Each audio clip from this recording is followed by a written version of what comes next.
ഈ പട്ടണത്തിലെ പ്രധാന ആകർഷണം ഇവിടുത്തെ റോഡുകൾ തന്നെയാണ്. മെസോപ്പൊട്ടോമിയയിലെ മരിച്ചീനി പിഴുതുകഴിഞ്ഞ വയലുകളെ അനുസ്മരിപ്പിക്കും വിധം വളരെ മനോഹരമാണ് ഇവിടുത്തെ റോഡുകൾ.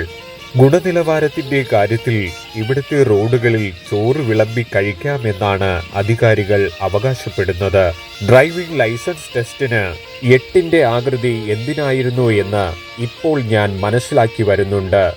ഒരു ഓഫ് റോഡ് ഡ്രൈവിംഗ് അനുഭൂതിയാണ് ഇവിടെ സജ്ജമാക്കിയിട്ടുള്ളത്. കൃഷിക്ക് അനുയോജ്യമായ നല്ല വളക്കൂറുള്ള മണ്ണായതിനാൽ നാട്ടുകാർ ചില സ്ഥലങ്ങളിൽ നല്ല ഇനം വാഴകളും നെല്ലും നട്ടുവളർത്തുന്നു. ഇതിൽ എന്നെ ആകർഷിച്ചത് റോഡിന്റെ ഇരുവശത്തായും ഒരുക്കിയിട്ടുള്ള മത്സ്യകൃഷി തന്നെയാണ്.